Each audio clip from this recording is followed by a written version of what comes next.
My shop is very unique. We do things differently here. For us, it's all about making them as stylish and beautiful as they can. There are television personalities, and then there are people who become symbols of an entire lifestyle. Danny Koker is the second kind.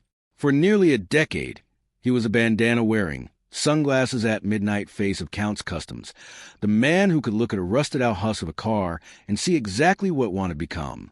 To millions of viewers who tune into Counting Cars every week, he wasn't just a mechanic or a television host. He was proof that passion, patience, and a little bit of showmanship could turn a garage in Las Vegas into an empire. But somewhere along the way, the cameras stopped rolling. The show that made him a household name quietly disappeared from the schedule, and fans were left with a question that never really got answered. What happened to Danny Koker? Now, at 61, with decades of triumphs, losses, reinventions, and quiet heartbreak behind him, the real story where he's been and where he's going is more remarkable and more human than most people realize.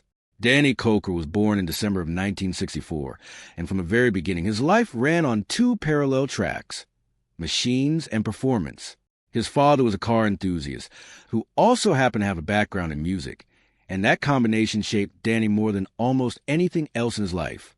Long before there was a television show, there was a little boy standing next to his dad, learning that an engine wasn't just metal and wires. It was something you could bring back to life if you were patient enough and stubborn enough to keep trying. That early exposure to both restoration work and performance became the foundation for everything Danny would eventually build. He didn't come up through a formal apprenticeship or a big-name shop.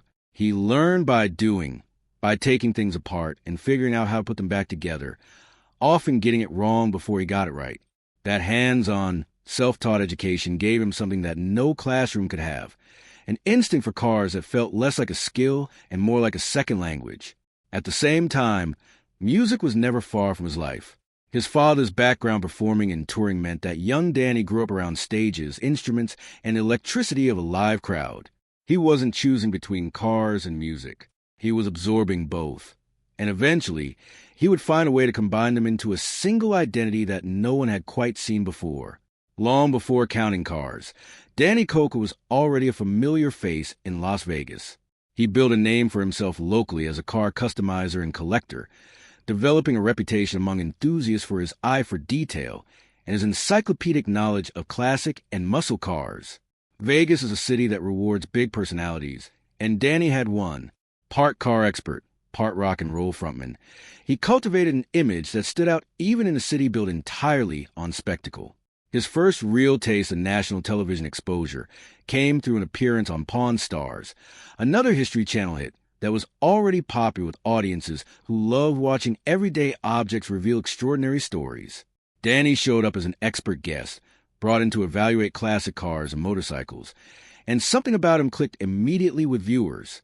He wasn't reciting facts like a textbook. He was telling stories, sharing history, and doing it all with a kind of authentic enthusiasm that can't be manufactured. That guest appearance turned into a recurring role, and the recurring role eventually turned into an opportunity that would change his life. Producers saw in Danny Koker something rare, a genuine expert who also happened to have the charisma of a performer. It was only a matter of time before someone decided he deserved a show of his own. In 2012, that opportunity arrived. Counting Cars premiered on the History Channel as a spin-off built around Danny and his shop, Count Kustoms, located in Las Vegas. The premise was simple on paper. Cameras would follow Danny and his crew as they took in old, forgotten, or damaged vehicles and transformed them into head-turning custom builds. But the show quickly became about something bigger than car restoration. Viewers tuned in for the transformations, but they stayed for the people. There was Danny's tight-knit crew, a mix of family and longtime friends who felt more like a found family than employees. There was the shop itself, which became something of a pilgrimage site for car lovers visiting Las Vegas, offering tours where fans had walked through the same space they had watched on television. And there was Danny himself, whose genuine love for the work came through in every episode, whether he was negotiating a tricky deal or getting emotional over a particularly meaningful build. Counting Cars ran for a decade, spanning 10 seasons and becoming one of the network's signature programs. It turned Danny Koker into one of the most recognizable faces in the world of reality television, right alongside the stars of Pawn Stars and American Pickers. For a man who had started out teaching himself how engines worked in a home garage, it was an extraordinary transformation. But even as the show soared, Danny never stopped being the same guy who loved getting his hands dirty. That authenticity, more than anything else, was what kept fans coming back season after season. While Counting Cars was airing, Danny was quietly building something much larger than a television career. Count Kustoms became the anchor of a growing business empire, one that reflected every part of his personality, not just the car guy audiences saw on screen. He opened Count's Vamp Rock Bar and Grill, a live music venue in Las Vegas that let him merge his two great loves, classic cars and rock and roll, into one physical space. For nearly 2 decades, the venue became a staple of the Las Vegas music scene, hosting touring acts, local bands, and unforgettable nights that had nothing to do with cars at all. It was, in many ways, the clearest expression of who Danny really was outside the workshop, a music lover who happened to also be one of the most famous mechanics in America. He didn't stop there. Over the years, Danny expanded into clothing lines, licensed merchandise, and other ventures that let fans carry a piece of the Count Kustoms brand with them. Each new business reflected the same philosophy that had defined his career from the start. Build something real, put your name on it, and never fake the passion. And through it all, there was still the music. Danny has remained the lead vocalist of the hard rock band Count 77, a group that channels the raw, unpolished energy of classic 70s rock.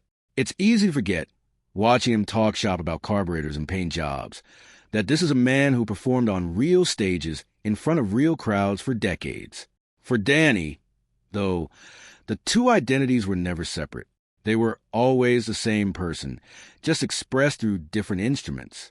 Every long-running show eventually reaches its natural end, and Counting Cars was no exception. After a decade on the air, new episodes stopped being produced.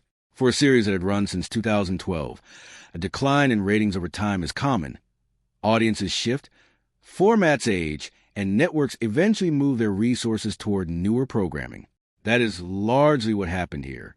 There was no dramatic on-air goodbye, no farewell special explaining what came next. The show simply faded from the schedule, and reruns and marathon blocks took its place. For fans who spent a decade watching Danny and his crew, the quiet ending left a strange kind of silence. People are used to shows announcing their final season, wrapping up storylines, and giving audiences closure. Counting Cars didn't really do that, and in the absence of an official explanation, speculation naturally filled the gap. Some assumed creative differences. Some assumed declining viewership. Some assumed something more serious had happened behind the scenes. The truth is far less dramatic than the rumors that followed it. The show simply reached the end of its natural run, the way most long-running reality series eventually do. What people often miss, though, is that Danny Koker didn't disappear when the cameras did. He just stopped being on television every week. Those are two very different things, and conflating them is exactly what fueled years of confusion about where he'd gone. While speculation about his television career swirled online, Danny's actual life kept moving forward. Count Kustoms never closed its doors. The shop remained open in Las Vegas, continuing to build custom vehicles and welcome visitors for tours, exactly as it had before the show ended.